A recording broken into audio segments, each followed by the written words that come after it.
Ang sarap niyong pagmasdan, anak. Ma, nakita niyo po ba? Nagsalita na siya. Hising mama. Hindi ko maiwasang yumakap kay mama. Pinanood namin mula sa kamera ni Kuya Roofer ang tagpo na yun. At hindi nakakasawang panoorin yun. His first word is mama. Nang dumating sa buhay namin ang anak kong si Noah, akala ko mahihirapan kami at mag-iisang kahig isang tuka. Pero hindi, kabaliktaran pa ang nangyari. Sunod-sunod na nangyari at dumating na swerte sa amin. Ang dati naming maskip na bahay, lumawak na. Naging third floor na ito. Meron na ring garden si mama na pinag-aabalahan niya ngayon at pinagkakakitaan. Ang coffee shop ko naman, pinangalanan ko na ng Noah Archangel Coffee Shop.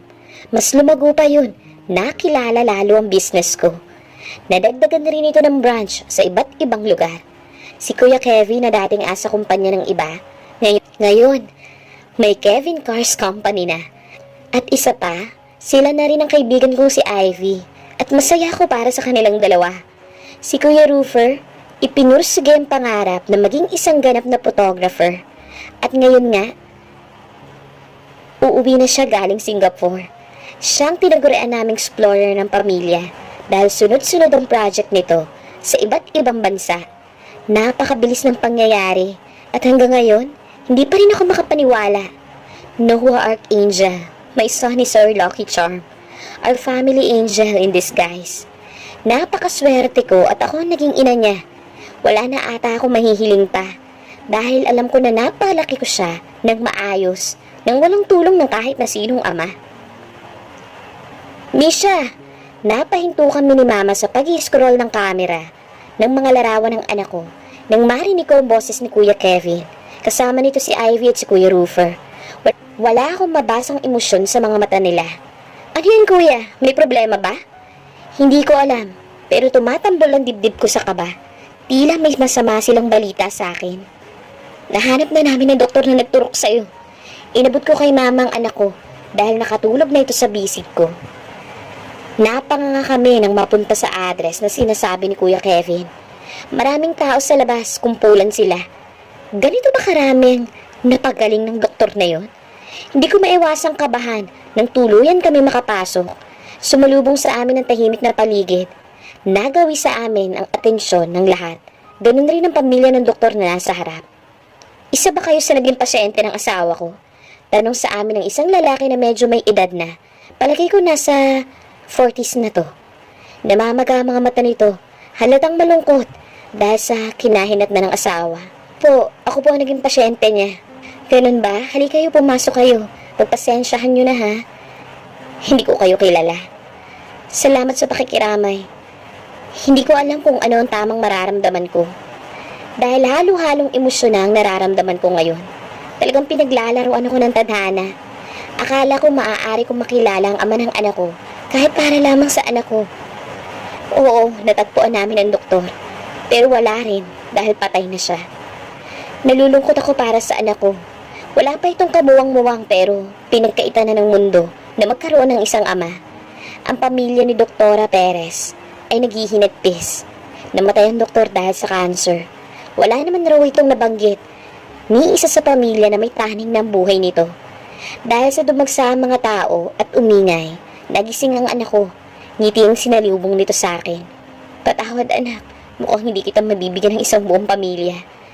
Ang pinanghahawakan kong tsansa ay tuluyan ng nalusaw. Siguro ganito talaga nakatadhana para sa ating dalawa. Lumipas ang ilang oras, binalak na naming umuwi. Nang magsidatingan ng lahat, nagbigay pugay, maging ang pamilya ni Doktora Perez. Ang isa sa kanila, pamilyar sa akin. Halos kaidaran ito ni Kuya Kevin at Kuya Roofer. Dahil nasa bandang unahan kami nakapwesto, narinig namin ang pag-uusap nila. Nakikiramay kami, Danilo. Masaya po kami na naririto kayo sa burol ng asawa ko, Doña Matilda. Napakalaki po ng naitulong niyo sa aming pamilya. Sigurado po ako kung nasan man po si Denise. Alam ko po na masaya siya ngayon. Nakatalikod sila sa gawi namin, kung kaya't hindi namin nasisilayan ang mga mukha nila. Mukhang napaka-importanting tao ng mga ito sa buhay ni Doktora Perez. Halata sa kanila na mayayaman at tinitingala. Sa postura pa lamang nila, madadala ka na, halatang makapangyarihan. Maupo po muna kayo. Salamat po sa pagdalaw. Tumayo ako mula sa kinauupuan ko habang hawak ang anak ko. Tahimik sa harap namin yung pamilya ni Doña Matilda. Saan ka pupunta, anak? Diyan lang po sa labas, ma. Ilalabas ko lang po si Noah. Magpapa-breastfeed din po ako. Baka po kasi nagugutom na siya. Bilisan mo, anak, ha. Sabay-sabay na tayo magpaalam sa pamilya Perez. Tumango ako sa sinabi ni mama. Inilabas ko ang anak ko. Mabuti na lamang at may malapit na kubo sa hardin ng mga Perez. At doon pinabreastfeed ang anak ko. Hindi ko akalain na hahantong sa ganito. Wala nang ibang paraan kung paano mahanap ang ama ng anak ko. Lalo't patay na si Doktora. Pero isa lang ang gumugulo sa isip ko. Sigurado ako na may nag-utos rito. Pero sino? At bakit niya ginawa yun? May galit ba ito sa lalaking yun?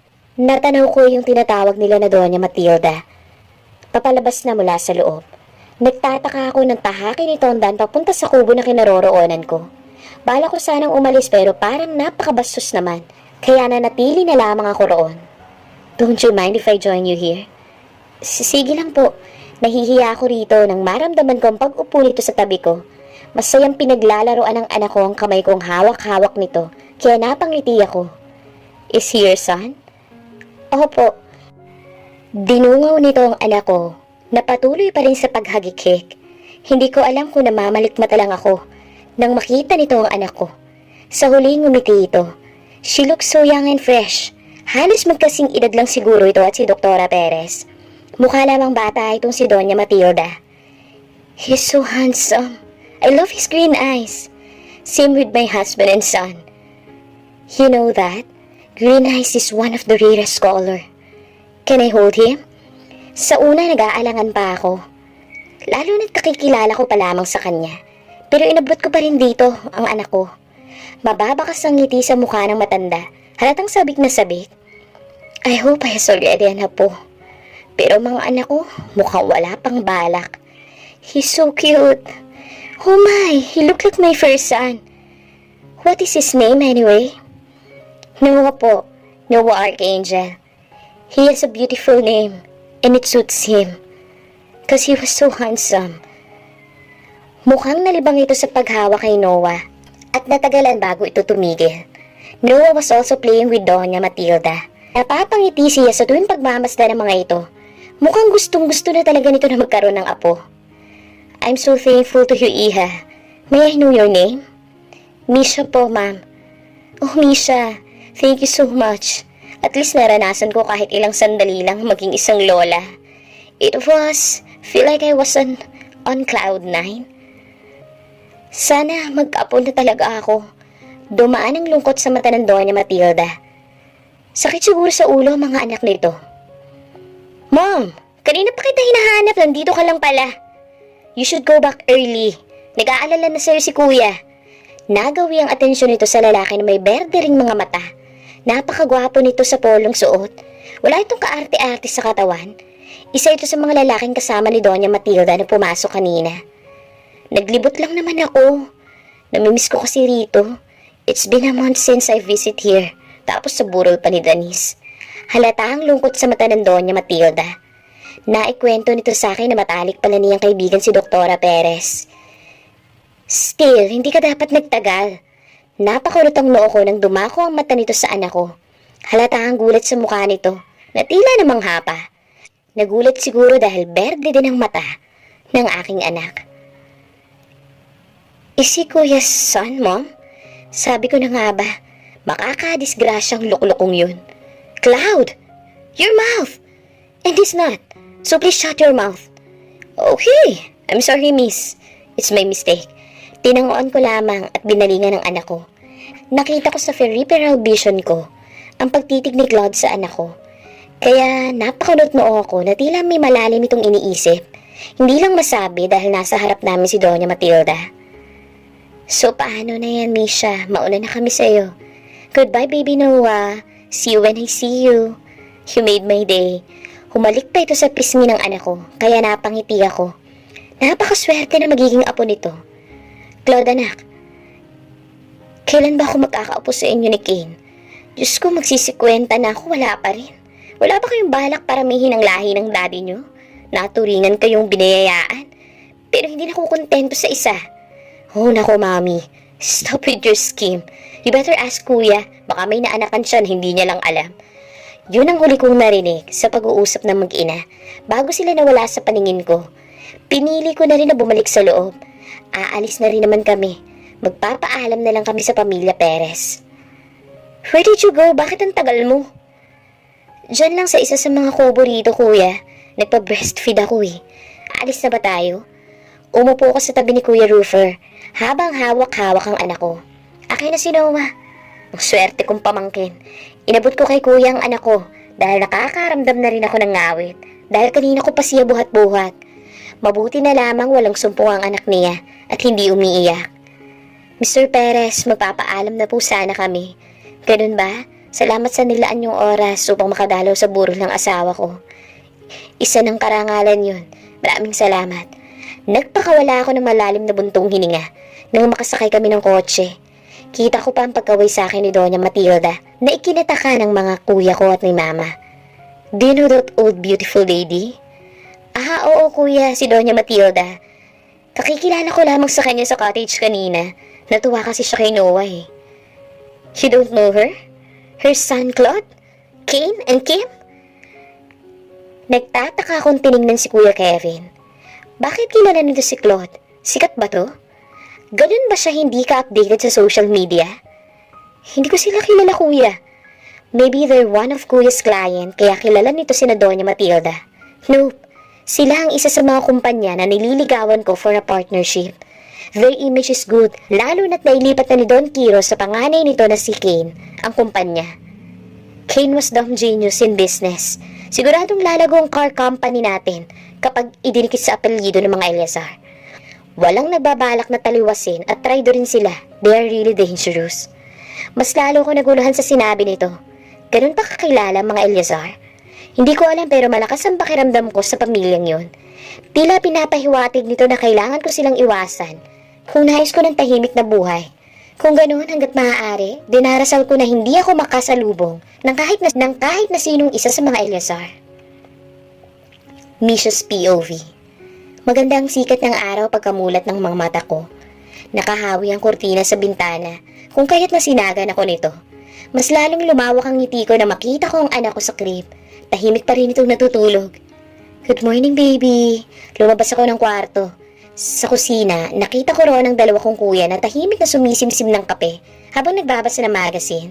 Napangiti ako. Sasabay sila sa amin ni Mama sa pag-aalmusal. Bihira lang kasi na makasabay ang mga ito dahil kailangan nila makapasok na maaga sa trabaho. Good morning mga kuya. Sasabay kayo? Of course. Nagagalit na si Mudra eh. Baka mabatukan na kami. Nag-toast ako ng tinapay at nagtimpla ng kape. Bumalik rin ako sa kwarto, baka kasi gising na si Noah. And it's a mother instinct. Dahil pagdating ko ng kwarto, gising na nga ang aking munting anghel. Isa ito sa kinaktutuwa niya. Ang hindi pagiging iyakin ng anak niya. Tila nakakaintindi na ito. Good morning, baby ko! Dinampian ko ito ng halik sa noo at saka binuhat. Nagli namang humagikik ang anak ko. Pinaglaruan ng ilang takas na buhok ko. Kahit na maliit pa lang siya, napapansin ko ang sweetness nito. Hindi ito madalas ngumiti sa tuwing nasa crowded kaming lugar. Pero kapag malapit sa amin, malambing siya. Gising na pala ang gwapo kong pamangkin manang-mana sa akin. Good morning, little Roofer. Mahiya ka nga, ako ang kamukha niya, no? He's a little Kevin. Tsaka wala pa sa kuko naming dalawang itsura mo. Gago, mas Kuya, huwag ka nga magmura sa harap ng anak ko. Maa-adapt niya yung ganyang ugali sa inyong dalawa eh. Inabot ko kay Kuya Roofer si Noah, tsaka inubos ang iniinom kong kape. Naghanda na rin ako ng almusal namin. Sayang baby, hindi natin makilala ang daddy mo. Gwapo siguro yun, sayang talaga. Pero huwag ka mag-alala dahil dalawa kaming magiging daddy mo. I am your daddy Roofer. Napangiti ito habang pinagmamasdan si Kuya Roofer. Nakikipagkulitan kay Noah. Tama ang kuya niya. Hindi man ito makakilala ang tunay na ama. Meron naman itong dalawang daddy sa katauhan ng mga kuya niya. Ang saya-saya naman ni Noah. I like his second name, Archangel. Just like an angel. Ugok, pati rin naman Noah. Yung gumawa ng barko. Di mo alam yun kasi hindi ka nagbabasa ng Bible. Napairap na lamang ako sa sinabi ni Kuya Roofer. May punto ang dalawa. Napakaganda ng pinangalan niya sa anak. Gusto niya kasing lumaki ang anak niya na may takot sa Diyos at naglilingkod dito. Your faithfulness to God can't measure through reading Bible, Roofer. Meron nga dyan simba ng simba, maitim naman ang budhi. Paawal ka dun, baka masunog ka, Kevin. Mabilis niyang inagaw ang anak sa pagkakahawak ng Kuya Roofer niya dahil panigurado siya magtatalo na naman ang mga ito sa simpleng bagay. Para mga bata, baka ikaw, marami ka ng kasalanan at marami ka na rin nasaktan na babae dahil masyado kang babaero. Ayos lang yun, mas makasalanan ka naman. Pumatol ka kaya sa babaeng kasing edad ng kapatid natin? Pedophile. At tama nga siya, nagsigawan ang mga kuya niya. Although hindi naman gaano kaseryoso, naaalarma siya dahil parehong piko ng mga ito. Mabuti na lamang nagising na ang mama niya. Pinagpapatukan ng dalawa. Ang tatandaan nyo na, natatalo pa rin kayo sa isang bagay? Natawa lang siya habang pinagmamasta ng mga kuya niya. Ang childish kasi. Anak, sigurado ka ba na maiiwan kayo rito ni Noah? Nag-aalala ako eh. Kaya nga Misha, lalo na't hindi kami makakauwi ngayon. Nagpakawala ako ng malalim na buntong hininga bago hinarap si na kuya at si mama. Mama, ayos lang ako. Kuya, wag na kayo mag-alala sa amin ni Noah. Magiging okay lang kami dito. I'll call you if something happen. Tsaka hindi ko naman pababayaan ang anak ko. Huwag na kaya akong tumuloy mga anak. Mama! Halos sabay-sabay nilang sabing tatlo. Napansin kasi nila na masyado nang napapagod ang kanilang mama sa paggawa ng mga gawain. Kaya naman napagpasyahan nila na pagbakasyonin muna ito sa probinsya ng lolo at lola nila. May bahay kasi sila sa Nueva Ecija at masasabi nila na makakapag-relax roon ang kanilang mama. Bukod sa sariwang hangin, naroroon ang kapatid ng mama nila. Oo na, tutuloy na. Basta mag-iingat kayo ha. Kevin, Roofer, bantayan nyo tong apo ko at ang kapatid nyo. Aba, pag nalaman ko lang na nagdadala kayo rito ng babae, aba, matan nyo lang ang walang latay sa akin. Mag-iingat rin kayo, wag puro trabaho. Yes, Mudra, mag-iingat kami. Keep safe, Mom. Have a good trip. At just relax, bibisita kami ron kapag naayos na namin ang schedule namin. Napangiti ako nang ilapag ko ang anak ko sa crib. Nakatulog na kasi ito sa bisi ko habang kinakantahan ko. Tama nga sila. Gwapo nga siguro ang ama ng anak ko. By just only looking at my son. Konti lang ang hawig nito sa akin. Maybe he look like his father. At sigurado siya na may dugo itong foreigner. Inihiga ko ang katawan ko hanggang sa tangayin na ako ng antok. Nagising ako dahil sa lakas ng kulog na galing sa labas. Madilim ang paligid at nagbabadya ng malakas na ulan. Sinarado ko ang bintana dahil nag-umpisa ng lumakas ng ulan. Maging ang kidlat, walang tigil at nagugulat siya sa bawat kulog. Ganun na lamang ang pagkataranta niya nang marinig ang sigaw ng kanyang anak. Mabilis niya itong pinuntahan. Binuhat ito mula sa crib. Shh! Tahan na baby ko! Tahan na! Nandito na si mama! Hiniheli ko si Noah. Mukhang natatakot ito sa kulog at kidlat. Dahil pumalaw ito ng iyak. Mas lalo tuloy ako nataranta. Shh! Tama na! Andito na si mama! Napangiti ako dahil tila naunawaan naman iyon ng aking anak. Tumigil ito sa pag-iyak. Inalapag niya ito sa crib at ilang minuto lamang bumalik na ito sa mahimbing na pagkakatulog. Pumunta ako sa sala upang i-check kung naisarado ko ba ang pinto ng bahay. Nakakapagtaka dahil napakaganda ng panahon kanina at walang nasabi sa balita na may parating na bagyong biglaan.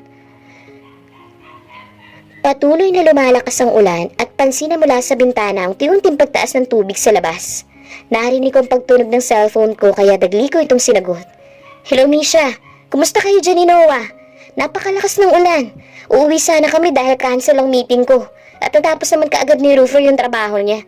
Pero na-stranded kami kaya nag-book na lang kami ng hotel. Ayos lang ba kayo dyan? Kuya, ayos lang kami, huwag kang mag-alala. Mag-iingat kayo dyan. Kumusta si mama, hindi ba siya tumawag? Napapiksi ako dahil sa kitlat. Nagreplika pa yun sa salamin. Shit, bawal nga pala mag-cellphone kapag kumikidlat. Okay na si mama, nakarating na siya sa probinsya. Maliwalas naman ang panahon ron. Ganun ba? Sige kuya, ayos lang talaga kami dito ng anak ko. Ibababa ko na to ha, malakas kasi ang kidlat. Ibinaba ko na ang cellphone ko. Pagkatapos na mahabang habili nila Kuya Kevin at Roofer, nagkape muna ako dahil napakalamig ng panahon. Mabuti na lamang nang silipin niya si Noah. Nasa mahimbing pa rin itong pagkakatulog. Hindi na rin naman siya nakatulog dahil sa lakas ng ulan. Idagdag mo pa ang kulog at kidlat na magkakasunod pa talaga. Napakunot-no ako dahil nakarinig ako ng katok sa pinto. Nakakapagtaka dahil wala pang 30 minuto mula nang tumawag si Kuya Kevin upang ipaalam sa kanya na hindi naman sila makakauwi. Sino ang nasa labas ng pinto?